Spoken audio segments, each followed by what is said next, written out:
Gaming fans have always been cautious about DLC for good reason, and while there have been some amazing instances of post-release content outmatching the original product, there are some developers who have relied on extra DLC far too much, to the point where the actual game they ship out to players is far from the complete package. Featuring plot points that go nowhere or endings that suddenly cut to black without any resolution, buying additional DLC can be the only way to make the stories of these games make a lick of sense. Some studios are worse than others for releasing an incomplete experience, of course, coasting on the idea that the gaps can be filled in with additional expansions later on, which has resulted in a plethora of popular titles that the majority of players never got to see the full picture of. I'm Josh from WhatCulture.com, and these are 9 video games that only make sense if you bought the DLC.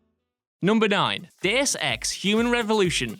Human Revolution explains a weird time jump. While Deus Ex Human Revolution shipped with a pretty tight and coherent single-player story, the main game featured a completely jarring time jump where hero Adam Jensen disappeared for 3 days in between chapters, all without explanation. The first expansion fills in these missing hours though, and explains that Jensen was actually captured by enemies and stripped of his augmentations, having to fight his way out of their lair. Although it's not that substantial from a gameplay perspective, it should really have been present in the base release, something which the devs clearly recognized themselves, as they integrated the DLC into its intended spot in the narrative for the director's cut re-release. Hell, the DLC was literally titled The Missing Link, just in case you had any reservations about how vital it was to the overall story.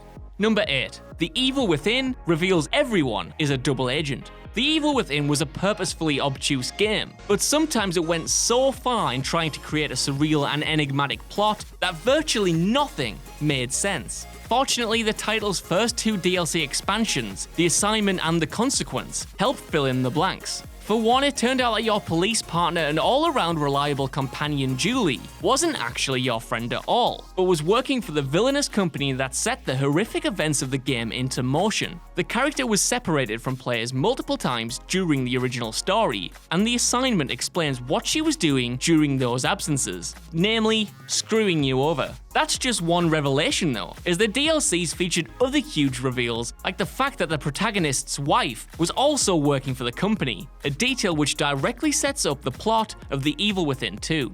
Number 7. Assassin's Creed Revelations finally explains a year-old betrayal.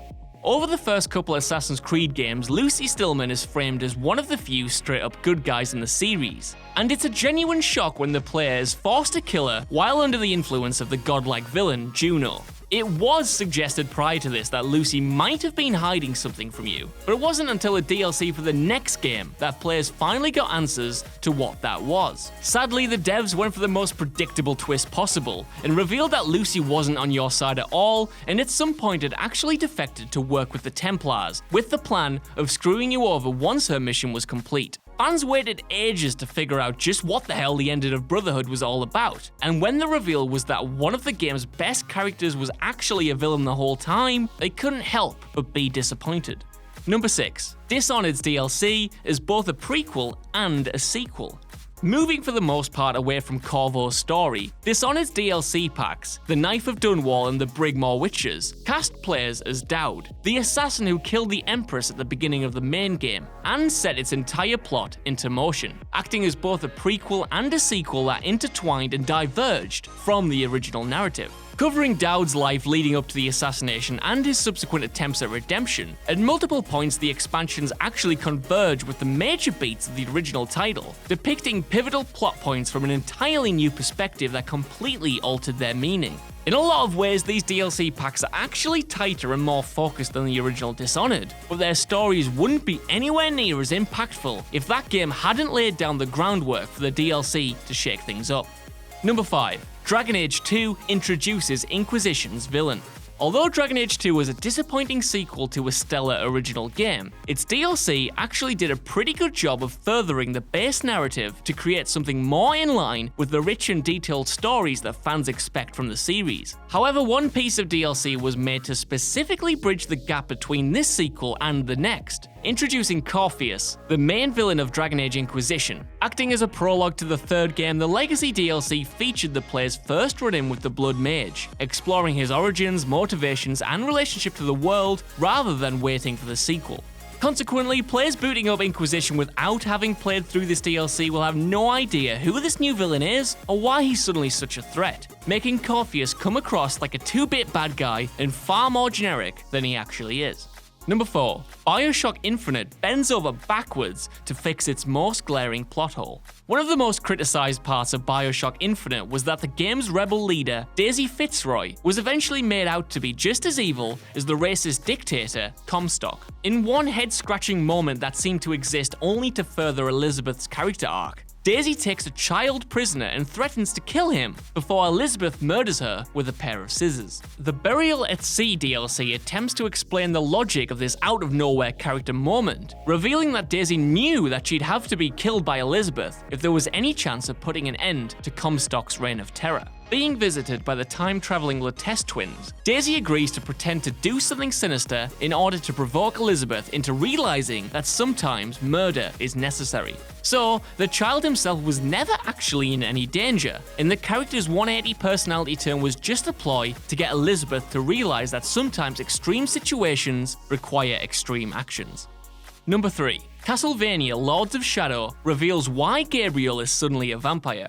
Castlevania Lords of Shadow has one of the most jarring endings to any game ever. After defeating the title's main villain, the story suddenly jumps forward in time, introducing new characters before revealing that, somehow, protagonist Gabriel has become a vampire.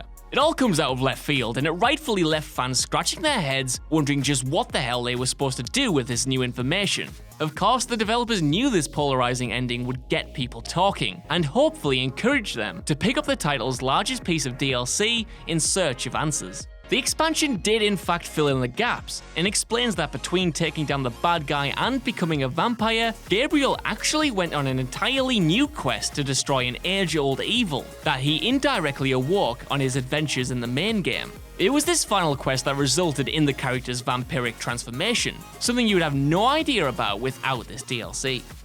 Number 2. Mass Effect 3 reveals the Prothean race isn't extinct after all. An expansion available at launch day, From Ashes gave Mass Effect 3 players a new Promethean crew member called Javik. While BioWare insisted that the DLC wasn't essential in getting the most out of the finale though, fans with only a cursory interest in the series knew straight away that they were Billy bullshitting. Because whichever way you cut it, adding in a live Prothean crew member, you know, someone who was part of the Forerunner race that the entire Mass Effect universe was based on and had long thought to have been extinct, and who could provide answers to years-long questions, is a pretty big deal. Not only did fans who didn't pay extra for this DLC miss out on his mission, but Javik's vital insight into the plot as a whole was completely lost, leaving players without the DLC without a clue as to what really happened to the Protheans. A bit of a kick in the teeth for their 3 games worth of investment. Number 1. AZURA'S Wrath holds off the entire ending. One of the most infamous games ever for abusing its post-release DLC. The entire ending for AZURA'S Wrath was saved for future expansions rather than being included in the title itself. The original narrative ends on an ambiguous note, while the DLC reveals that the title's main villain was actually a spider that popped up multiple times throughout the episodic journey, explaining that it was this mythical figure who was pulling the strings behind the scenes the whole time. The final chapters released later see you taking this guy down for good, as well as wrapping up threads that were left dangling in the original finale. Any closure would have been missed entirely if you didn't pick up the additional episodes though, and you'd have no idea whether you actually accomplished anything on your journey throughout the game, and be none the wiser as to whether the weird golden spider that kept popping up was even real or not.